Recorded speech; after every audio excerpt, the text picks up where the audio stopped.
Estamos diante do livro de Josué. Josué foi aquele que recebeu a graça de adentrar a terra prometida. Moisés faz todo o percurso, é responsável por libertar o povo que estava escravo no Egito, passa pelas grandes tribulações, e na hora de comer o bolo, aí ele não entra na terra prometida. Quem entra é Josué. Algumas coisas nos inquietam, porque que Deus permite que algumas coisas aconteçam. Se fosse no nível da justiça do homem, quem deveria entrar na terra prometida era aquele do qual conduziu o povo até as portas da terra prometida. Mas o mais importante não é o homem responsável por introduzir o povo na terra prometida. O importante para nós é que Deus tirou o homem da escravidão. Foi Deus que conduziu o seu povo escolhido até Siquém, a terra prometida. E agora nós estamos diante de um momento em que Josué precisa saber a quem aquele povo quer servir. No mesmo lugar aonde no livro do Gênesis Deus faz a promessa a Abraão. Quando Abraão está em Siquém, Deus faz uma promessa ao grande pai Abraão: essa terra é a terra prometida, e aquilo que Deus promete Ele dá. E para fazer memória da promessa de Deus, Josué, já no término da sua vida, ele como um bom líder, ele convoca alguns chefes, anciãos, juízes e magistrados para se apresentar diante de Deus. E esse apresentar-se diante de Deus é também uma provocação para nós. Em alguns momentos da vida, Deus vai nos convocar e vai fazer essa pergunta que Josué faz àqueles homens. Josué não pode responder por eles. Na verdade, ninguém pode responder pelos outros. Nós podemos responder por nós, no máximo pela nossa família, mas cada um é que deve trazer a resposta que brota de dentro do coração. Então Josué vai dizer: se vos parece mal servir ao Senhor, escolhei hoje a quem quereis servir. Porque de fato às vezes parece que servir ao Senhor parece mal, porque muitos que servem a Deus questionam por que servir a Deus é tão exigente, é tão difícil. E isso eu já escutei durante essa minha caminhada muitas vezes. Padre, depois que eu comecei a servir a Deus, eu comecei a passar por tantas provações. Então Josué, ele abre o coração: se vos parece mal servir ao Senhor, escolhei hoje a quem quereis servir. Tem um momento que Deus para diante de nós e fala: já que é mal ou se é difícil, então quem vocês querem servir? Vocês que estão escutando o Padre, quem vocês querem servir? Ele coloca essa pergunta e apontando alguns deuses que serviram na Mesopotâmia, aos amorreus. Temos outros deuses, temos outros lugares. Agora Josué que pergunta: e vocês, a quem vocês querem servir? E antes que a resposta ecoasse, ele é o primeiro a responder. E ele traz uma resposta que todos nós já usamos nas nossas orações. Ele fala: eu e minha casa serviremos ao Senhor.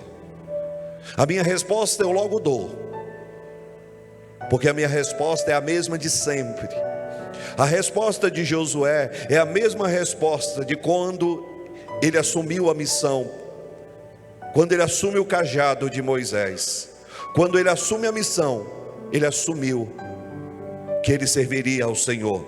Entre trancos e barrancos, diante de qualquer situação, a sua decisão é a mesma, do início até o fim da sua vida.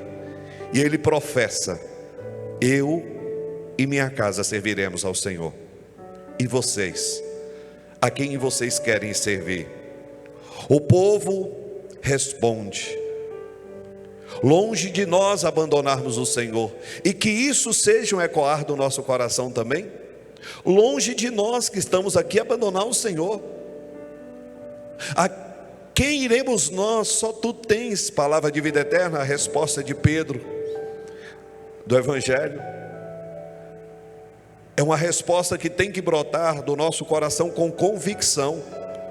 Longe de nós abandonarmos o Senhor para servir a deuses estranhos. Eu falo para vocês: não se arrisquem, nunca se arrisquem a abandonar o Deus verdadeiro pelos falsos deuses que o mundo nos apresenta, pelos deuses de lugares ocultos espalhados nas nossas cidades. São muitos lugares que oferecem um Deus bonzinho, um Deus que resolve a sua vida, um Deus que vai fazer a sua vida prosperar, e muitas outras aberrações para poder cativar o seu coração. E aquele povo, ele vai fazer algo que é importante na vida de todos nós. Eles começam a responder: por que eu vou servir ao meu Deus? Porque o Senhor nosso Deus, Ele mesmo é quem nos tirou, a nós e aos nossos pais, da terra do Egito. Eles não esquecem. Por que eu vou servir a Deus? Porque foi Deus que nos tirou da escravidão, porque foi Deus que nos tirou das trevas. Então não tem como nós servir a outro Deus a não ser o meu Senhor. Atualizando, por que nós servimos a Deus? Porque esse Deus do qual nós estamos hoje trazendo a este altar, foi esse Deus que nos resgatou quando éramos pecadores, quando éramos pagãos, perdidos. Esse Deus se faz presente no meio do seu povo. É aqui a kenosis.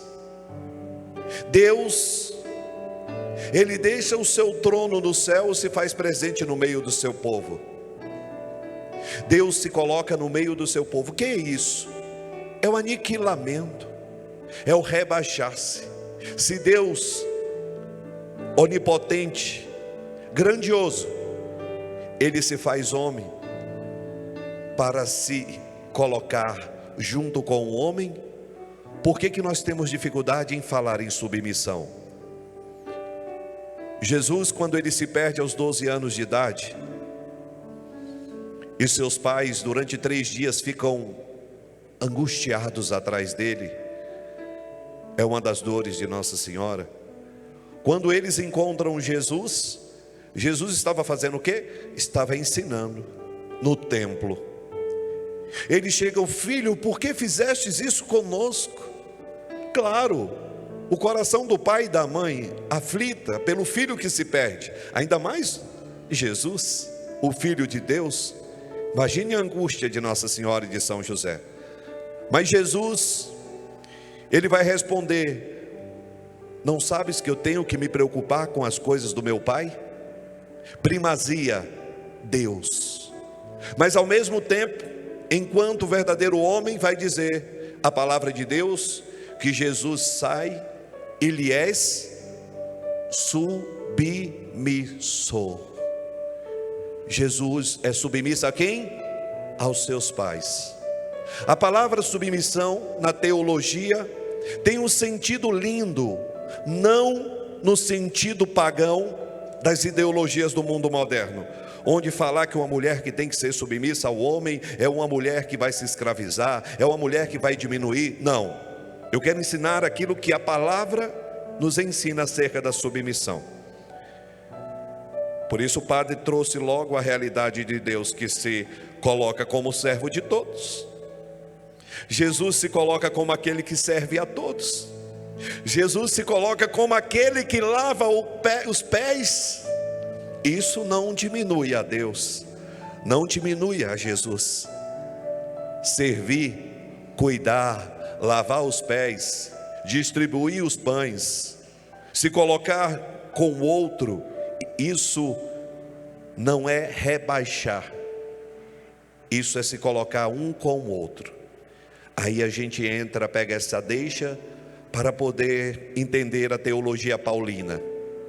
São Paulo explica em um belo texto o que significa o casamento católico, o que significa o casamento para nós, porque tem muitos que estão tratando o casamento como se fosse um casamento civil, aonde o homem e a mulher se reúnem diante do juiz, fazem as promessas no cartório, fazem a promessa, assinam e vão para casa. Este é o casamento civil. O casamento cristão, ele tem muitas coisas mais saborosas do que simplesmente assinar papel. Primeiro que o casamento para nós que acreditamos nesse Deus maravilhoso é justamente uma aliança irrevogável. Não se revoga uma aliança com Deus. Você vai ver no Antigo Testamento sempre essa pedagogia de Deus, criando aliança com o seu povo. Você quer servir ao Deus verdadeiro? Então vamos fazer uma aliança. Entrega os mandamentos, as tábuas da lei. Se você quer me seguir, então tem que haver comunhão. Então São Paulo vai interpretar o mistério do casamento em relação a Cristo e a igreja. Como assim? Assim como Cristo amou a igreja e fez o quê? Se entregou por ela. Cristo se entregou pela igreja. O que Cristo fez senão cuidar da igreja, se entregar por ela, entregar a sua vida, entregar tudo aquilo que Ele é. Isso é amor, é entregar-se, é doar-se. E se Cristo é a cabeça, a igreja é o corpo. Então a igreja, ela lhe é submissa. A igreja é submissa a Cristo. A igreja serve a Cristo cabeça. Não há confusão, não há erro. O papel da igreja é servir a Cristo. Aí nós vamos entendendo que São Paulo vai ensinando as mulheres qual o papel dela dentro dessa relação. Mulheres, vós que temeis a Cristo, sede solícitos uns para com os outros. Gente, não existe coisa mais bonita do que um casal solícito. Pessoas que se respeitam, que se cuidam, que se amam. A solicitude é aquilo que a igreja é para Cristo. Nós estamos aqui como sacerdotes, vocês como povo, à disposição de Jesus.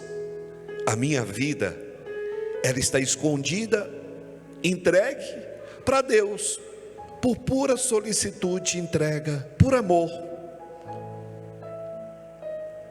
Aí as mulheres, escutem mulheres, sejam submissas aos seus maridos como ao Senhor. É tão bonito, é lindo. Submissão, sabe o que é? Subir, baixar. Missão, eu abaixo e vou em missão. A mulher, ela se abaixa como a serva, como a esposa, como o papel que Deus constituiu a ela. Ela não é menor do que o homem. Ela sabe a sua missão dentro de uma família. Então ela sabe o seu papel. Olha que lindo agora. Pois o marido é a cabeça da mulher. E se a mulher não tiver a sabedoria de ser submissa, ela pode estragar a cabeça. Então deve estar em harmonia o corpo e a cabeça. Nenhuma é mais importante do que a outra. Tanto a cabeça como o corpo tem papel preponderante dentro de uma constituição da família. A mulher é tão importante como o homem, e o homem é tão importante como a mulher. E é através dessa relação perfeita da unidade que gera vida. Uma mulher não pode gerar vida sozinha, precisa da potencialidade do homem. A gente fala tanto disso, né? E é tão maravilhoso os diferentes que se encontram e se torna tão perfeito na relação que Deus constituiu na terra. Ai, do mesmo modo que Cristo é a cabeça da igreja, Ele é o salvador do seu corpo. Mas como a igreja é solícita para Cristo, seja mulher solícitas tudo pelo seu marido. Maridos, amai as vossas esposas. Ame. Como Cristo amou a igreja e se entregou por ela. O amor é sacrifício, é doação, é entrega. Então, maridos, mas eu sou assim. Muda. Se você é um ogro, se você é um ignorante, se você, porque eu não fui amado, aprenda a amar. Aprenda as referências boas. Ontem estava conversando com um casal que a gente falava sobre submissão, sobre esta passagem bíblica, e ela abria um sorriso e falava assim: padre, como eu demorei para descobrir o que significa submissão na minha casa. Hoje eu descobri o meu papel. Depois que eu descobri o meu papel, meu marido é outro. Hoje meu marido é tão carinhoso, porque não tem como a mulher que é submissa e sabe seu papel preponderante na família, quebra o marido, quebra a cabeça. E o marido sorrindo falou: eu não durmo um dia sem beijar minha esposa, sem a gente se abraçar, sem a gente brincar. E eles falaram uma coisa que para mim foi uma preciosidade: padre, a gente reza todos os dias juntos. Todos os dias a gente acorda e nós estamos fazendo a quaresma de São Miguel juntos. Às vezes um não quer, o outro dá força. Então é isso que tem que ser um casal. É um ser ponte, apoio. É um ajudar o outro a carregar a cruz. É se entregar, se abandonar. Mesmo que eu estiver sem força, eu preciso buscar força. Então isso é o casamento que Deus constituiu nessa terra. É um mistério de amor, de entrega, solicitude, submissão. E assim nós vamos vendo a beleza de uma família. E hoje a gente não poderia deixar de tocar no coração do Evangelho de João, aonde você tem que guardar esse Evangelho, porque está contido a preciosidade para nós. O discurso do pão da vida. É um discurso que causa espanto. De repente, aqueles homens estavam atraídos pela multiplicação dos pães. De repente, aquela multidão e aqueles discípulos que foram formados, os discípulos vão sendo formados na hora da euforia, na hora dos milagres, na hora das transformações. Todo mundo: eu quero seguir o mágico, eu quero seguir aquele homem que cura. Então todo mundo é atraído pela multiplicação dos pães. Vários discípulos já estão seguindo Jesus, já não eram mais 12, agora Jesus já estava cercado. por diversos homens que disseram: aonde tu for, eu irei. Só que tem momentos na vida que o Senhor vai podar a árvore. Tem momentos na vida que o Senhor vai chamar, como chamou Josué, para um lugar, para colocar-nos às provas. Na vida de todos nós, vai ter uma hora que você vai ter que se decidir por Jesus ou pelos deuses do mundo afora. Vai ter uma hora que o Senhor, esse mesmo que te acolheu de braços abertos quando estavas longe, sabe aquele Deus que quando tu estava nas trevas te levantou, te abraçou, te tirou da prisão e te falou: eu te amo, eu sou teu Deus. Esse mesmo Deus vai te colocar à prova. Ele quer saber se o teu amor é real ou é apenas um amor de fantasia. Jesus, ele começa a falar que a sua carne é verdadeira comida, que o seu sangue é verdadeira bebida. Como pode? Ele fala: sabe aquele pão que vocês comeram, que os pais comeram lá no deserto? Eles comeram e voltaram a ter fome. Sabe aquele pão do qual eu multipliquei lá no monte? Vocês comeram e já estão correndo atrás de mais. Falo para vocês que estão aqui ouvindo esta homilia, sabe o almoço que vocês comeram hoje? A barriga já está roncando. Vocês comeram, daqui a pouco vai ter que comer de novo. Não que seja ruim, não. Aquele momento foi importante para a gente ver o poder da divina providência, que Deus não nos deixa faltar nada. Se eu pudesse passar aqui uma máquina de laser, olhando para a vida de vocês há anos atrás, quantos de vocês saíram de casa sem nada? Se vocês olharem quando você constituiu hoje a casa que você mora, como que Deus foi providenciando aquele barraquinho, Deus foi providenciando aquela casa de aluguel, e aos poucos você foi comprando, aos poucos Deus foi providenciando, e aquela casa que nada tinha, você foi aos multiplicação.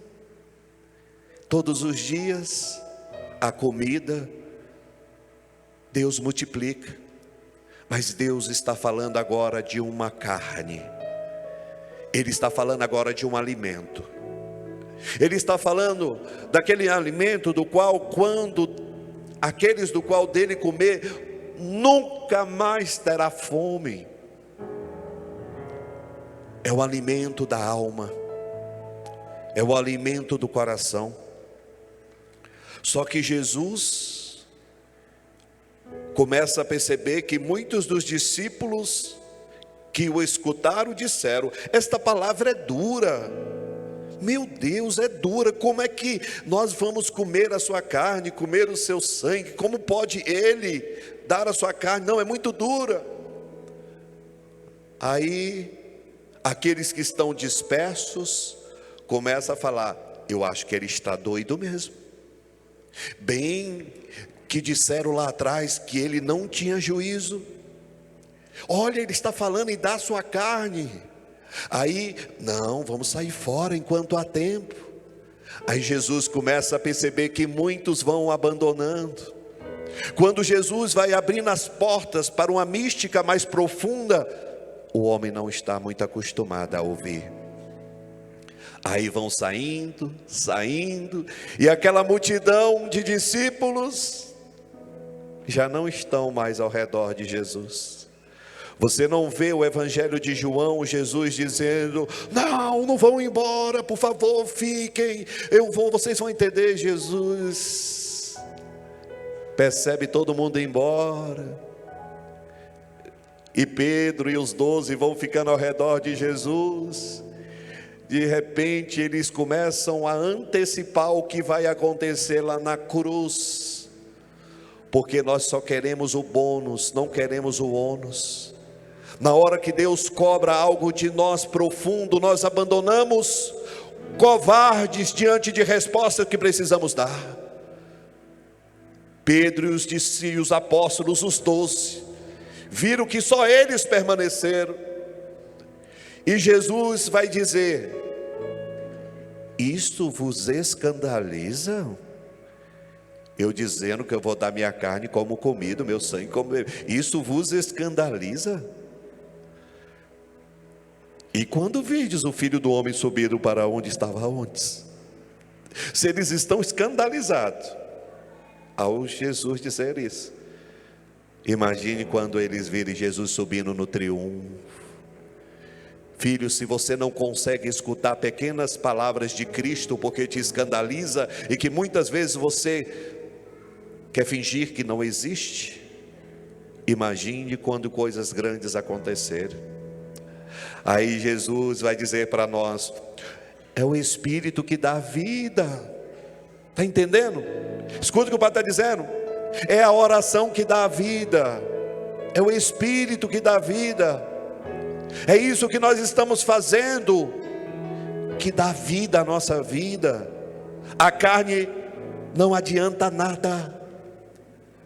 A carne vai querer, desejar cada vez mais, apetecer tantas coisas, mas por mais que você alimenta a tua carne, ela sempre desejará sempre mais, mais e mais. E Jesus está dizendo: o Espírito é que dá a vida. Olha que lindo: as palavras que vos falei são Espírito e vida. Quando eu digo que minha carne é comida, que o meu sangue é bebida, são palavras do Espírito. O que significa isso, católicos? Significa que Cristo está antecipando aqui o que é a missa. Ele diz: eu sou o pão vivo descido do céu, quem comer deste pão viverá eternamente. A minha carne, analogia, pão, carne, eu sou o pão, eu sou alimento, eu sou alimento da tua alma. Os alimentos que perecem, que estão em tuas mesas, você come e volta a ter fome. A carne do Filho do Homem que você comunga, alimenta a tua alma, alimenta a tua vida.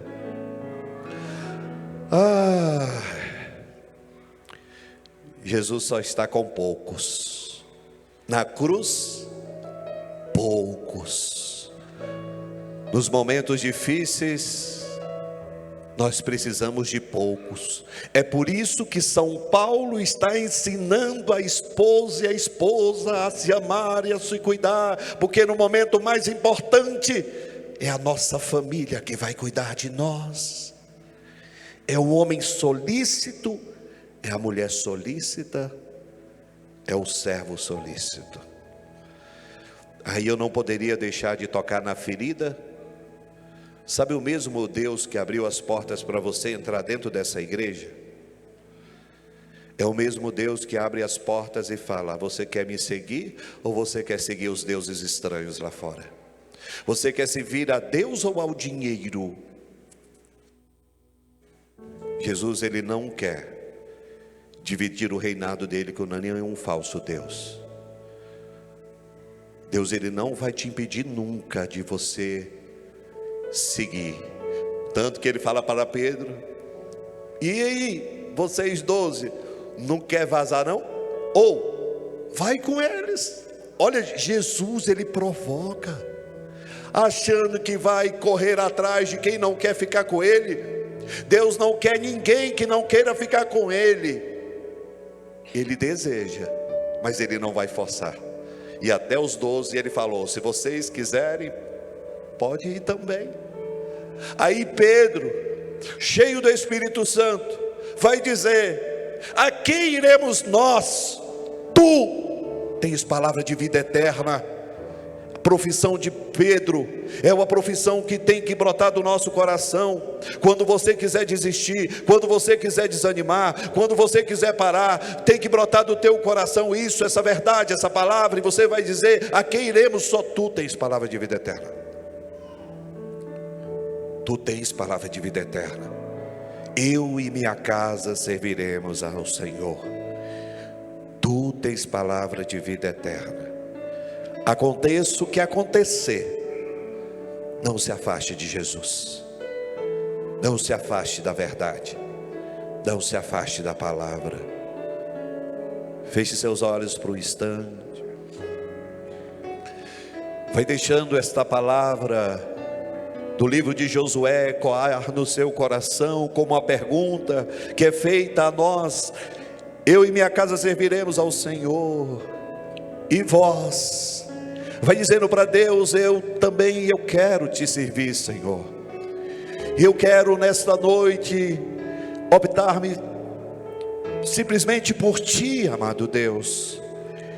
Eu e claro, em minha casa serviremos ao Senhor. Se você estiver com seu esposo, diga para ele: eu e meu esposo serviremos ao Senhor. Eu e minha esposa serviremos ao Senhor. Eu e a minha família, eu e aquelas pessoas do qual o Senhor constituiu naquela casa. Quantos são aqueles que estão perdidos? Quantos são aqueles que não conhecem o teu evangelho, Senhor? Por isso derrame sobre nós, Senhor Jesus, essa força, para que a gente aprenda a se sacrificar, para que o marido possa amar a sua esposa como Cristo amou a igreja e se entregou por ela. Se entregue por aqueles que estão perto de ti, e que o Senhor venha restaurar a nossa casa, que Deus venha restaurar a nossa família. Vai deixando ecoar essa frase que diz: eu e minha casa serviremos ao Senhor.